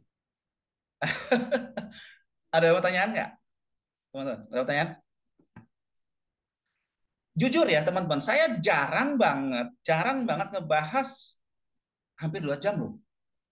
Eh, 1 jam, astaga. Saya pikir jam 12. Saya pikir, oke, 1 jam ya, 1 jam. Oke, 1 jam. Ya lumayan lah, 1 jam ya. 1 jam. Kita ngalor gitu kemana-mana ya. Tadi ngebahas S&D price action, ngebahas SMC, dan segala macam. Gitu ya teman-teman ya. Oke, lanjut. Next. Oke. Tadi saya lupa sampai mana tadi ya pembahasannya ya. Bahkan halaman 2 doang yang baru saya bahas. Oke. Jadi teman-teman gini, kita udah lama nih trading gitu kan ya, udah lama trading banget, tapi kok masih sering margin call gitu kan ya. Ada beberapa penyebab yang mungkin Anda bisa cari tahu sebenarnya. Apakah masalahnya dari sisi secara psikologinya atau ada masalah terhadap memang strategi yang Anda gunakan. Dua, yang ketiga, mungkin Anda salah mengelola resikonya. Ya karena teman-teman sering melihat si A, si B pasang status dapat profit 10 juta, dapat 100 juta, dapat 500 juta, Anda langsung mulai agak sedikit goyang iman, ya kan, sikat full margin. Padahal Anda nggak tahu kan bahwa sebenarnya dia bisa aja dapetin sekarang 500 juta, sebelumnya loss 2 miliar. Mungkin banget. Jadi jangan sampai Anda termakan dengan trik marketing yang begitu. Ya, kayak gitu ya. Oke, next. Oke, ada nggak ya strategi yang simpel dan mudah? Oke, menurut saya kalau Anda mau yang mudah-mudah banget, pakai aja set and forget. Ya, tapi kalau Anda mau sedikit, mau lebih apa ya, mau belajar price actionnya, salah satu yang saya jelasin itu bisa menjadi informasi bahwa kalau Anda sering berlatih ya bisa aja menjadi simpel dan mudah, gitu ya. Oke, next. Oke, topik kita siang ini ngebahas bagaimana membangun sebuah trading plan yang profitable. Saya kasih tagline anti MC dengan SMC. Antisipasi manipulasi harga. Oke, jadi kalau di SMC itu ada yang namanya adalah liquidity. Oke, ada namanya liquidity. Oke, kemudian, nah mungkin ini agak sedikit telat, tapi saya percaya teman-teman tadi sudah aktif ya, jadi saya nggak perlu ngejelasin. Eh, kita sudah interaktif menurut saya. Oke, kemudian nextnya adalah mungkin teman-teman pernah ngalamin margin call, kemudian Anda bingung mau ngapain karena ternyata zona SNI sudah ditembus. Itu faktanya memang demikian. Terus Anda pakai konfirmasi harga, tapi kok ditembus juga? Ya, Anda tadi menggunakan chase of character, menggunakan di acuan time frame yang sama. Itu tadi saya bilang di awal bahwa Anda menggunakan POI-nya H4, Anda jangan tunggu konfirmasi di tahap 4 juga. Kemungkinan besar akan telat. Ya, oke. Nah, kalau Anda ketemu salah satunya, maka mungkin adalah timing yang pas buat Anda tonton sampai habis. Ya, dan saya percaya teman-teman di sini yang 33 orang ini, saya appreciate buat teman-teman yang saat ini hadir, ya nggak kemana-mana, karena kalau misalkan dari awal nih udah boring saya ngejelasin, mungkin sekarang cuma 10 orang, betul? Betul ya, mungkin cuma 10 orang. Tapi saya percaya teman-teman di sini memang niat saya pingin berbagi sharing ke teman-teman semua, ya. Nggak mesti teman-teman ikut sama kelas VIP, saya nggak mesti, tapi at least semampu saya ngejelasin ini dengan uh, hal yang saya tahu, dan saya percaya itu Anda akan dapetin benefit ketika nanti setelah ikut webinar, walaupun ini adalah free, gitu ya. Oke, next. Oke, income kita pengen punya goal sebenarnya, ya tujuannya adalah pingin satu dapetin income di forex market. Ya, kalau kita bicara industri di market itu, Anda mau jadi seorang IB bisa, Anda mau jadi seorang edukator bisa, dan segala macam itu bisa dilakukan. Tapi at least kalau kita bicara khususnya sebagai seorang trader, Anda mau jadi seorang full time trader, tentunya kita bisa pingin make money di market. Oke, kemudian yang lebih penting dari itu adalah bagaimana cara kita untuk tidak mengalami margin call. Nah, disinilah tantangannya, kemampuan kita untuk bisa menjaga emosi kita dengan baik, kontrol resiko dengan baik. Semoga kita tidak mengalami hal yang kejadian semacam ini. Kemudian bagaimana cara kita memahami cara kerja di manipulasi market. Oke, nanti saya akan jelasin singkat aja, nggak terlalu banyak-banyak gitu ya. Oke, kemudian kita ingin punya strategi yang low risk dan high risk. Oke, next. Oke, teman-teman, mungkin saya yakin dan percaya teman-teman sini sudah mengenal saya. Saya adalah founder dari Price Action Warrior. Kebetulan sekarang ini juga saya bergabung dengan Trader Merah Putih dengan Pak Edi dari Infinity-nya dan Pak Dian di Big Trader. Kita combine dalam sebuah komunitas bernama Trader Merah Putih. Sesi kita siang ini saya lebih kepada saya sebagai founder dari Price Action Warrior. Price Action Warrior ini saya dirikan sekitar tahun 2016 sampai sekarang, berarti lebih kurang sekitar berapa tahun? 8 tahun ya, cukup lama ya, cukup lama banget dan saya punya alumni cukup lumayan banyak ya, ada ribuan orang tersebar di seluruh Indonesia, bahkan beberapa di antaranya ada yang dari Pakistan, ada yang dari Brunei, ya, ada yang dari Amerika juga ada, ya. Kabar buruknya saya nggak ngerti bahasa Inggris, jadi saya nggak mau ngejelasinnya dengan one on one dengan orang bule ya, karena saya terbatas banget bahasa Inggrisnya, benar-benar nggak terlalu bisa gitu. Oke, segitu ya teman-teman ya. Oke, next. Oke, sekarang kita masuk ke market. Kita masuk ke dalam materi ini. Siapa sih yang menggerakkan market? Apakah retail atau big player, teman-teman? Pertanyaannya, siapa teman-teman? Big player ya. Kita apalah gitu ya, apalah sebagai seorang retail ya. Kita nggak punya dana yang cukup besar untuk bisa menggerakkan market. Dan kita percaya bahwa big player itulah yang sebenarnya di belakang layar yang bisa menggerakkan harga. Bagaimana kejadian gold kemarin itu drop lumayan signifikan. Kerjaan siapa? Ya kerjaan mereka. Ya, padahal tuh market lagi naik ke atas. Asumsi banyak orang begitu orang naik ke atas itu harga akan naik. Enggak, dibanting lagi ke bawah. Dan kalau Anda nggak pakai MM yang baik itu habis. Ya, benar-benar habis. Jadi sekali lagi kita tidak tahu harga akan kemana. Kalau anda tanya ke saya tahu nggak Pak 5 detik 1 menit kemudian harga akan naik? Saya nggak tahu. Oke, kalau saya tahu, saya orang terkaya di dunia, terkaya di Indonesia, ya.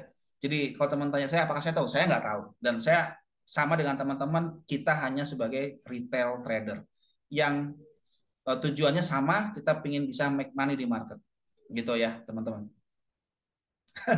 Rempeyek.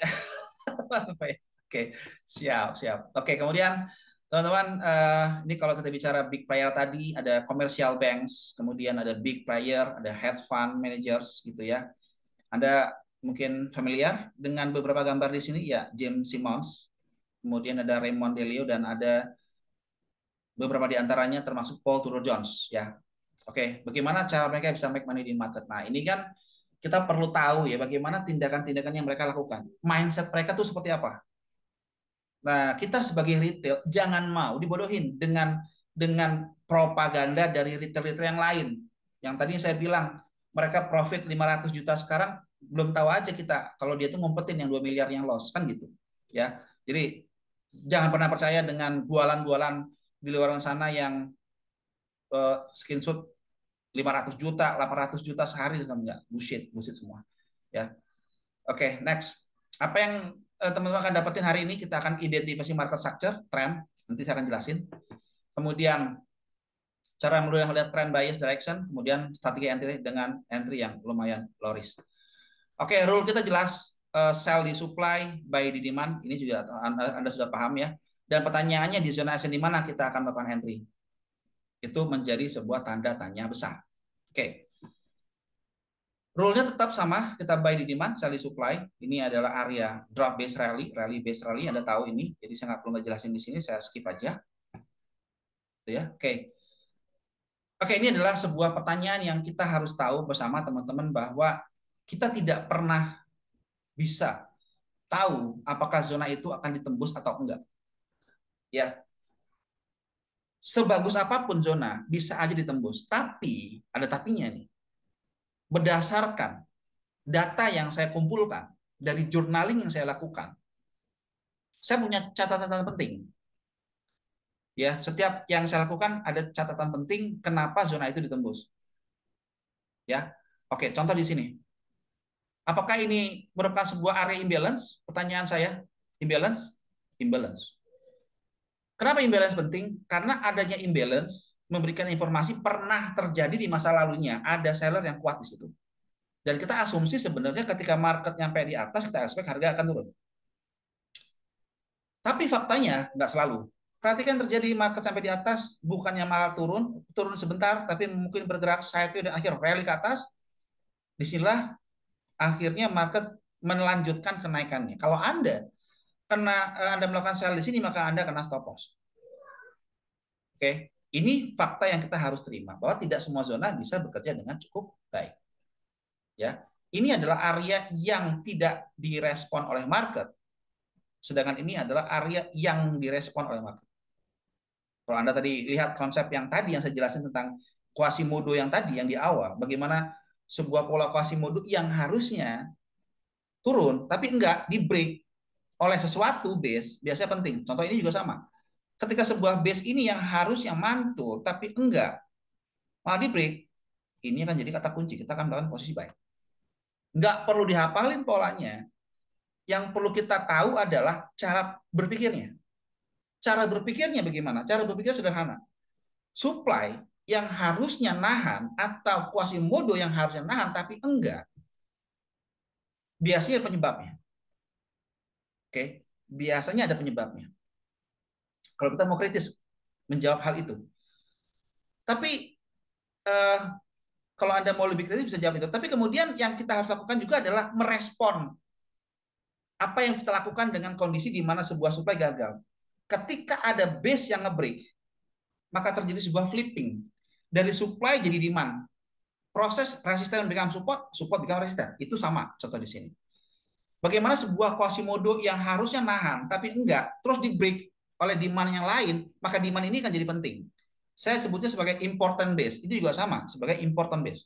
Dia nahan untuk dia akan push naik ke atas. Oke, itu cara berpikirnya kayak gitu. Oke, next.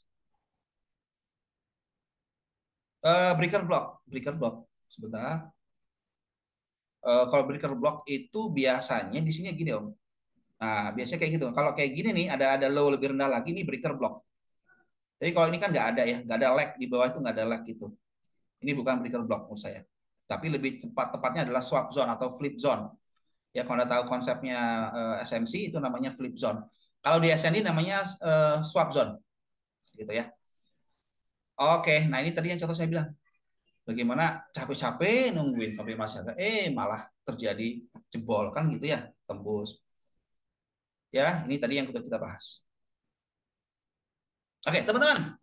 Kira-kira dengan yang saya jelasin, worth it gak sih? Walaupun ini free, bisa ketik di komen. Worth it? Worth it nggak untuk dipelajarin? Untuk dibahas? Oke, Worth it ya? Worth it ya teman-teman ya? Alhamdulillah. Oke. Next. Terus apa bedanya dengan materi hari ini dengan yang ada di YouTube?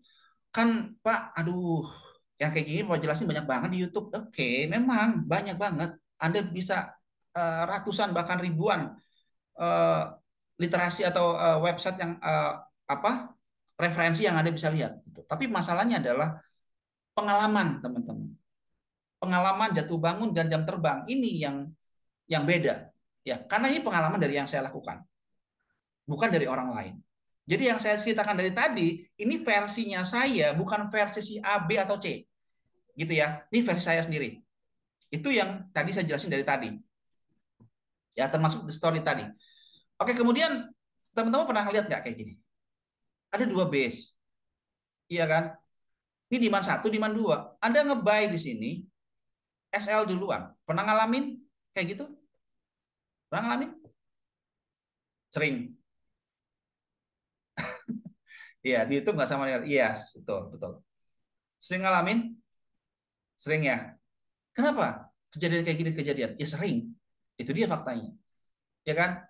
Jadi kejadian-kejadian begini ini sering terjadi di market dan saya kumpulkan semua pengalaman itu jadilah beberapa buku. Oke. Oke, terus kuncinya apa dong? Untuk kita nggak ngalamin yang kejadian begini, kan gitu ya. Terus gimana? Kuncinya adalah melakukan top down dan range harga. Ya, itu materinya. Oke, kemudian teman bisa lihat contoh ini adalah kejadian kemarin.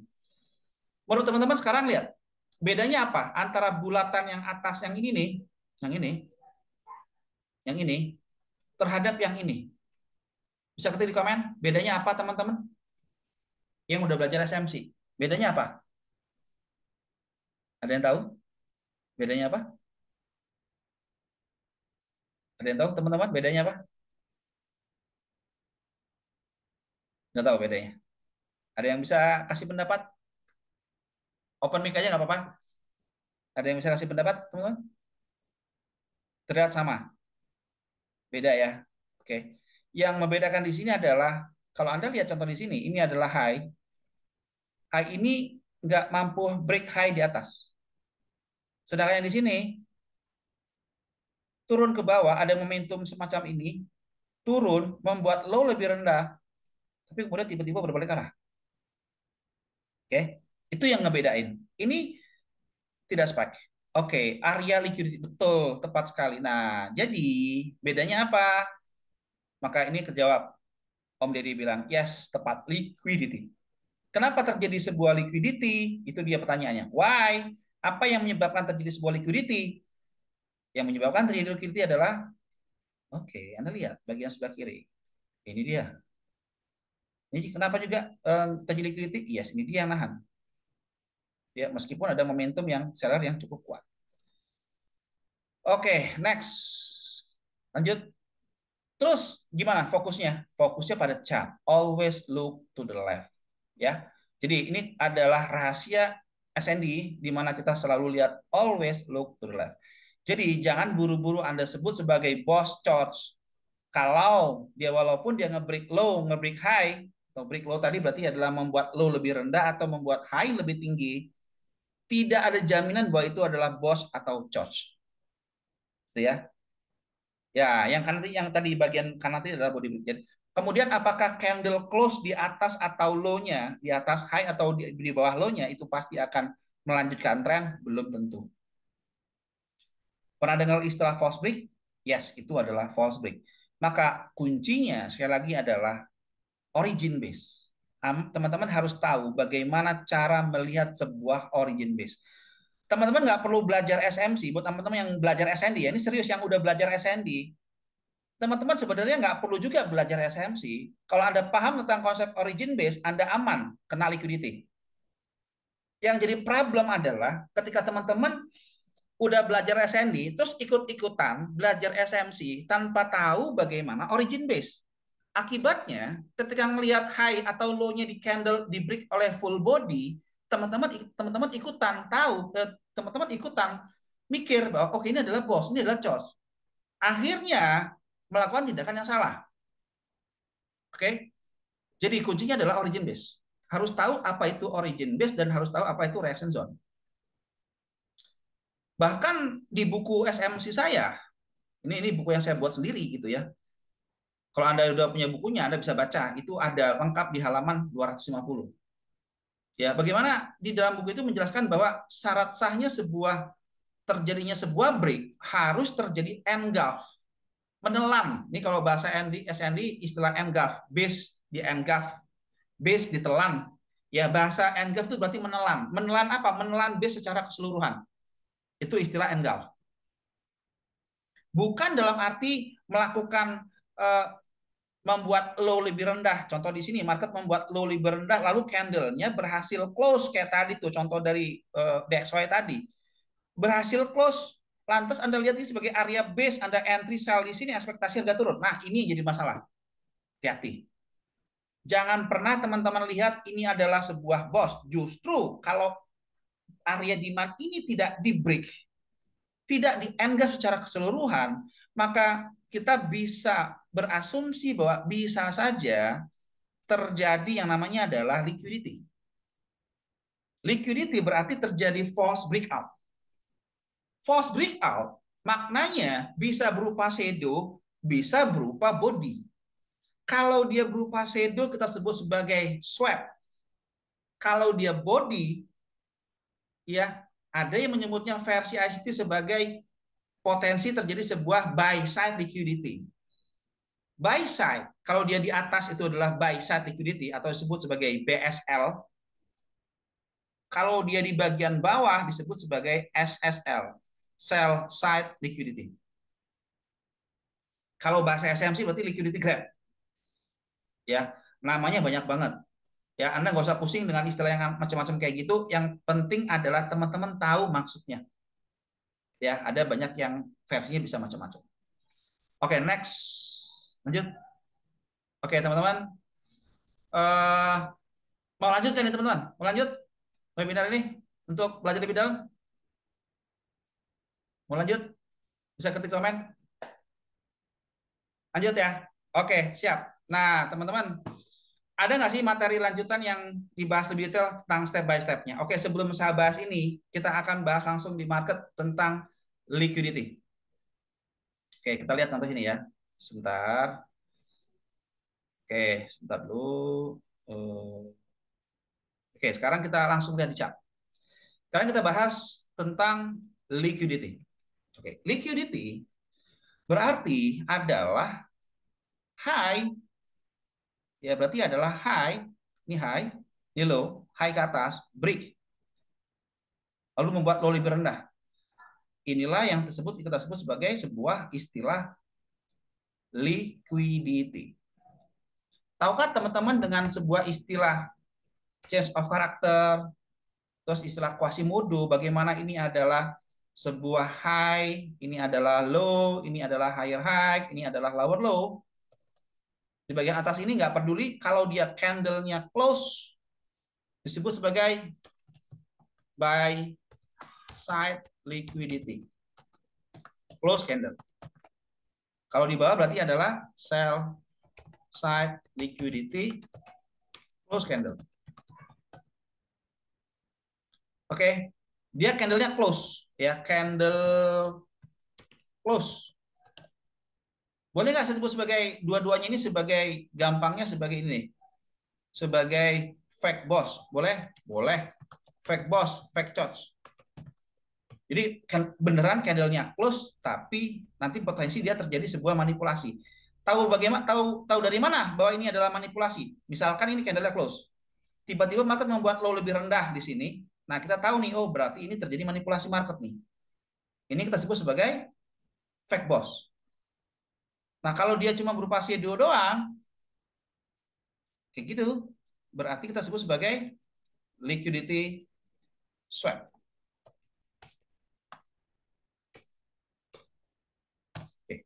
Oke, kita langsung lihat di chat biar lebih enak. Alright, kita ambil contoh yang terjadi. Oke, contoh yang ini. Ini high. Bagaimana candle-nya berhasil close di atas dari resisten, itu ya. Nih, candle-nya berhasil close. Close di atas. Ya, close di sini. Nanti lihat ini adalah close. Tiba-tiba, entah bagaimana ceritanya, udah berhasil nih candle-nya close. Ya kan? Ini kalau Anda lihat dari sini nih, ini ada base nih, ada area demand nih. Masih fresh, fresh. Terus teman-teman melihat ini candle-nya close. Kira-kira kalau Anda nge-buy di sini, cilaka nggak ini? Bisa ketik di komen.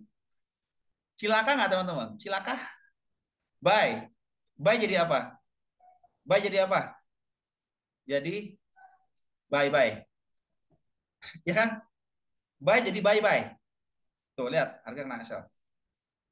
Ini adalah manipulasi market.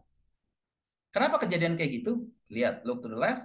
Sebenarnya ada sesuatu yang kita terlewati di sini adalah market gagal nge-break high yang ada di atas. Jadi, kesimpulannya yang ini kalau dia berada pada wilayah di dalam sebuah, ini kalau Anda gunakan ini adalah low, ini high, kira-kira ini adalah gambaran besarnya di dalam sebuah gelombang yang besar ini nih, ini adalah gelombang besar ini. Oke, saya pakai yang ini deh. Di dalam gelombang besar ini kita melihat ada gelombang yang kecil. Kalau ini saya kasih warna yang terang, warna biru gitu ya, Ini warna biru, maka ini adalah sebagai major structure-nya. Saya kasih warna putih deh kayaknya biar lebih enak. Oke, sip. Ini major structure ya. Ini low terendah. Kemudian ini adalah high tertinggi. Kemudian ini adalah low terendah. Ini bicara market structure ya, teman-teman ya. Ini adalah high tertinggi. Nah, di dalam gelombang besar ini ada yang namanya adalah ini adalah internal structure. Sedangkan yang atas, yang gede ini adalah major ya, major structure. Major structure. Yang ini gelombang kecilnya kita sebut sebagai internal structure. Kalau dia terjadi manipulasi semacam ini di acuan gelombang kecilnya, maka liquidity yang model begini nih, ada yang pernah dengar istilah internal range liquidity, IR liquidity, ya ini adalah internal range liquidity. Ya, atau ada yang disebut sebagai internal liquidity, sama aja sebenarnya sih. Nggak ada bedanya sih. Internal liquidity. Oke. Tapi kalau dia terjadinya pada bagian high tertingginya, maka itu disebut sebagai external liquidity. Contoh, kalau Anda lihat contoh yang contoh di sini.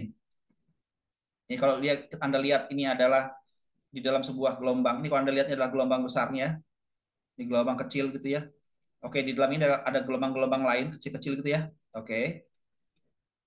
Ini saya kasih yang internal tetap kasih yang sama, warna kuning, sedangkan yang ini adalah major structure. Oke, berarti ini adalah high tertingginya di break. Ini kategorinya adalah external liquidity.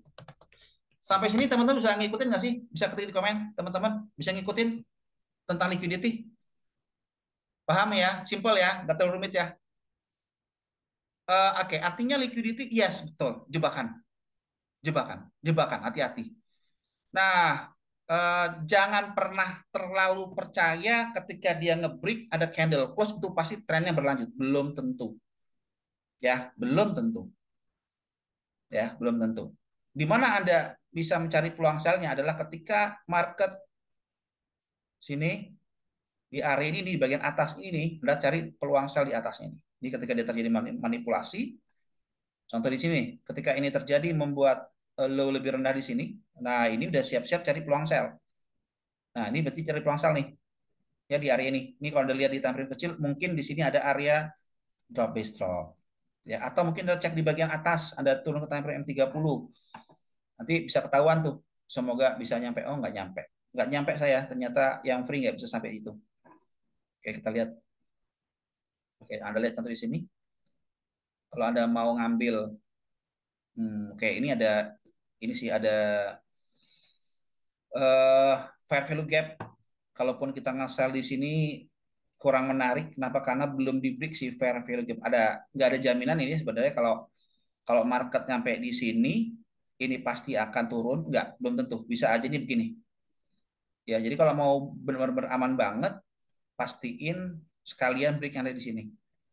Ya, nah ini ketika ini terjadi break, hanya di break, nah Anda bisa cari peluang sell, gitu ya. Oke. Atau kalau Anda mau ngambil sell lebih awal, kemungkinan besar yang Anda bisa lakukan mungkin di area ini Anda bisa melakukan sell. Nah, di sini nih. Di sini Anda bisa melakukan entry sell. Sedini mungkin ya. Nanti Anda bisa lihat di time frame M15 atau M30. Dan Anda ngambil scalping di situ. Itu bisa. Jadi kita ngambil benar-benar di awal banget gitu. Ya, kira-kira gitu. Oke, next teman-teman udah paham ya tentang liquidity. Jadi itu yang bisa saya sampaikan teman-teman semua tentang apa itu liquidity. Itu sangat mudah sekali. Dan ketika teman-teman melihat liquidity semacam itu terjadinya baik internal liquidity atau external liquidity, pastikan teman-teman harus look to the left, cari tahu penyebab terjadinya liquidity itu seperti apa. Contoh kayak di sini. Kalau misalkan teman-teman tadi sudah melihat bahwa ini ada sebuah high dia nih, high di sini nih. Ini high di sini. Terus di break itu. Jangan buru-buru asumsi ini akan tren berlanjut. Belum tentu Anda harus cross check di time frame yang lebih besar. Atau look to the left, lihat lagi di sebelah kiri. Contoh di sini. Apakah ini berpotensi untuk harga membuat kayak gini? Saya bilang belum tentu. Lihat kuncinya bagian sebelah kiri, apakah ada origin? Oke, di sini ada origin. Oke, maka kita tanya sebuah base. Oke, apakah dia nge-break? Enggak. Ini kejadian. Apakah ini sebuah pola yang sama dengan contoh yang di sini? Teman-teman. Sama nggak? Bisa ketik di komen. Teman-teman. Sama nggak kejadian yang sebelah kanan ini terhadap yang ini polanya? Mirip? Mirip? Sama ya? Anda bisa tebak kemana arahnya setelah itu? Drop. Apakah ini sama polanya? Sama. Drop juga. Jadi inilah yang kita sebut sebagai pola yang terjadi di masa lalu berulang.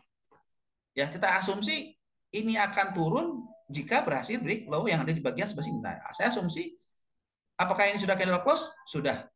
Sepertinya sudah di time frame 4. Ya, di time frame daily sudah close, sudah ini full body. Ya.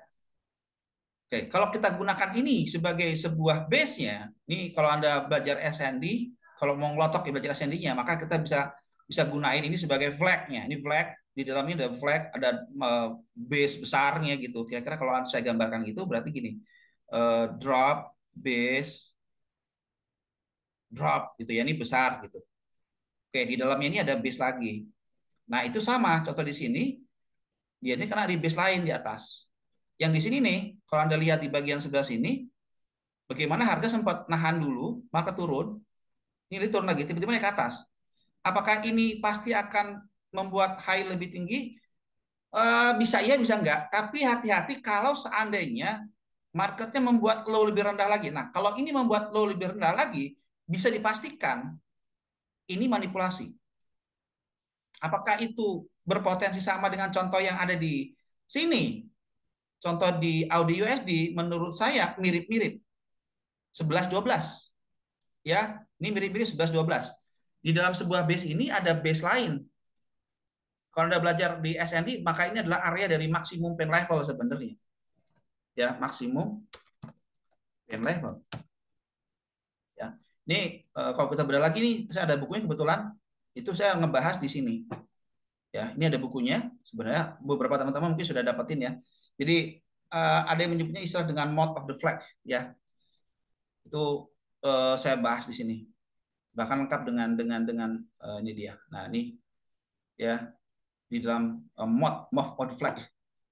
Jadi sebelum SMC rame kayak sekarang, saya udah pakai itu sebenarnya. Ya, cuman memang lebih ke SND-nya. Ini ada membuat sebuah market structure ya kan. Polanya mirip.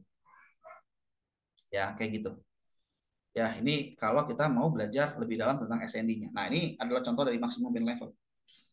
Ini kalau bukunya apa bedanya antara yang buku yang sekarang saya jelasin ini dengan buku sebelumnya? Beda. Kalau yang ini berarti yang basic banget, ya digabung dengan menggunakan candlestick pattern dengan Fibonacci dan segala macam. Sedangkan di sini lebih advance, kita entry pada entry levelnya, gitu ya. Oke, next. Teman-teman, oke lanjut.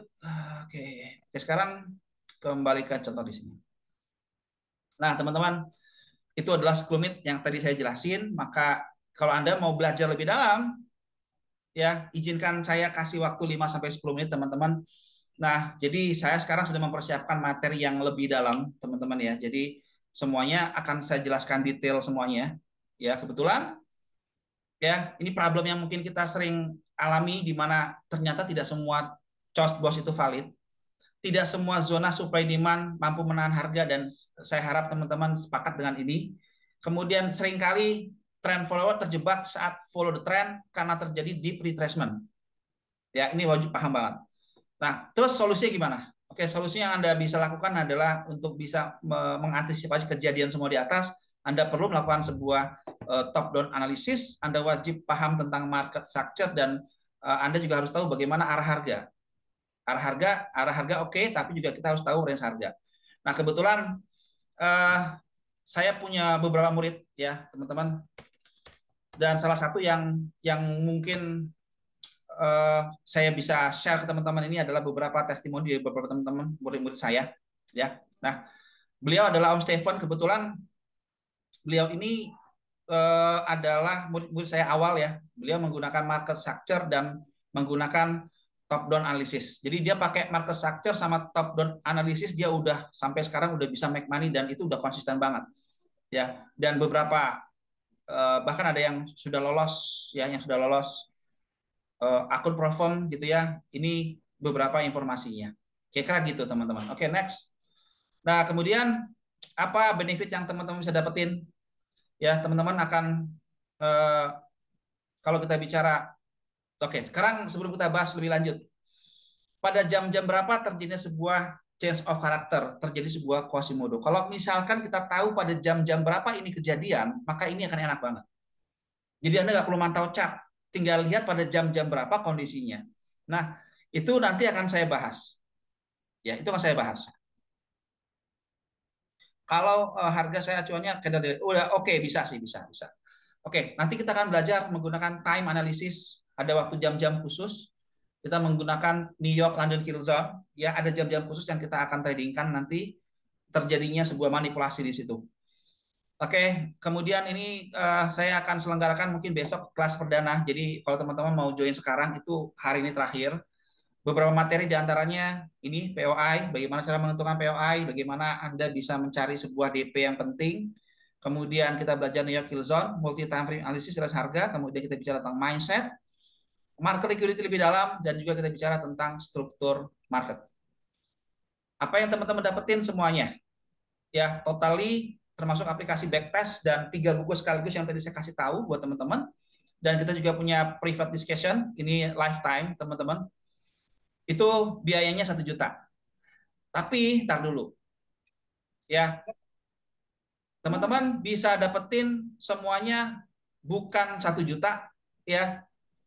Anda dapetin semuanya hanya 600.000. Teman-teman dapetin bonus ya, bahkan ini saya buatin e-course SNI Mastery. Dulu nggak ada webinarnya, nggak ada ininya, nggak ada e-course-nya. Saya buatin dan ini senilai 559.000 dan teman-teman dapetin semuanya termasuk 26 video. Oke, kira-kira kayak gitu teman-teman. Oke, ada pertanyaan teman-teman? Sampai sini ada pertanyaan. Kalau teman-teman tertarik untuk belajar bareng, kita akan adakan besok kelas perdananya. Teman-teman bisa hubungi saya di langsung aja ya 0818 0623 6320. Ini adalah nomor WA saya. Silakan Anda hubungi saya. Nanti kita akan masuk ke dalam grup khusus. Jika ada setup bagus, saya akan kasih signal teman-teman akan ada setup bagus. Kita akan trade bareng. Ya, semuanya berdasarkan strategi dari SMC ya, kayak gitu. Oke, teman-teman ada pertanyaan sebelum kita tutup? Ada pertanyaan? Ada pertanyaan? Aman ya? Oke, semoga materi siang ini bermanfaat buat teman-teman ya. Oke, terima kasih buat teman-teman yang sudah hadir. Teman-teman, thank you semua, thank you so much ya. Sampai ketemu nanti di sesi mendatang. Ya. Thank you. Thank you. Makasih semua teman-teman ya. Selamat siang semua. Thank you. Bye. Assalamualaikum warahmatullahi wabarakatuh. Waalaikumsalam. Ya. Waalaikumsalam warahmatullahi wabarakatuh. Makasih Pak Indra. Sama-sama Om. Thank you.